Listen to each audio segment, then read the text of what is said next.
வாங்க மக்களே, எல்லோரும் நல்லா இருக்கீங்களா?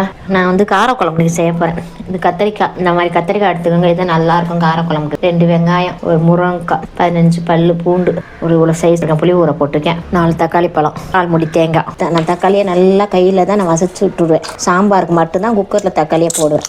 அடுத்து புளி, வீட்டு மசாலா தான் வச்சுருக்கேன். இந்த மசாலா அடுத்த வீடியோவில் போடுறேன், உங்களுக்கு எப்படி அரைக்கிறதுன்னு சொல்லி காமிக்கிறேன், பார்த்துக்கோங்க. 2 வரையும் எல்லாம் கலக்கி இப்படி வச்சுட்டு இப்போ நான் வீட்டு வச்சு அரைச்ச மசாலா தான் வச்சுருக்கேன். நீங்கள் பெரிய ஸ்பூன் எடுத்தோன்னா ஒரு 3 ஸ்பூன் போட்டுக்கோங்க. மசாலா தூள் மட்டும் வெறும் சாம்பார், காரக்குழம்பு, புளிக்குழம்பு, மீன் குழம்பு இதுக்கு மட்டும் யூஸ் பண்ணிக்கிறேன். கறி குழம்புக்கு தனியாக அரைக்கிறேன், வீடியோவில் போடுறேன் பாருங்கள். தேவையான உப்பு, இது 2 கீரி கத்திரிக்காய் முருங்கைக்காய் கட் பண்ணி போட்டாச்சு தண்ணிக்குள்ளே. சிங்கிட்டு வெங்காயமும் பூண்டும் கட் பண்ணி போட்டு வச்சுக்கிட்டேன். கொஞ்சம் ரீஃபைல் ஆயிட்டேன்னா நல்லெண்ணெய் 2 எண்ணெயுமே நான் மிக்ஸ் பண்ணுவேன். வெந்தயம் கொஞ்சம் போட்டுக்கிறோம், கடுகு கொஞ்சம், ஜீரகம் கொஞ்சம், நல்லா பொரிஞ்ச பரட்டு இந்த வெங்காயம் பூண்டு நல்லா வதங்கட்டும். கருவேப்பிலை போடுறேன். ஃபஸ்ட்டு எண்ணெயில் போடலன்னு கேட்பீங்க, நான் எண்ணெயில் போடல. இப்போ இந்த இதில் தான் கருவேப்பிலை போடுறேன்.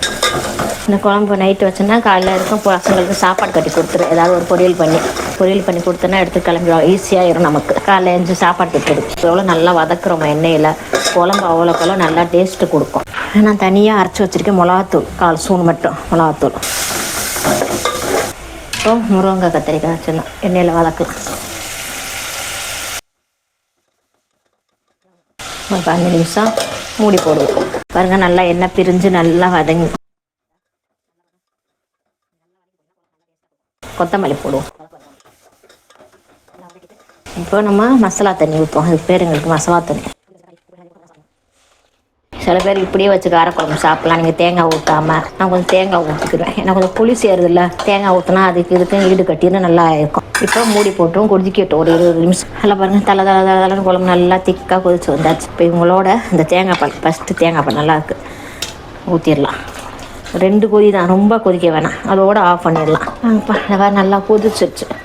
அப்படியே கொத்தமல்லியை போட்டலாம். 1 ஸ்பூன் நெய் ஊற்றுவோம், சாரல் மலை மாதிரி. அவ்வளோ அருமையான கத்திரிக்காய் முருங்கைக்காய் காரக்குழம்பு ரெடி.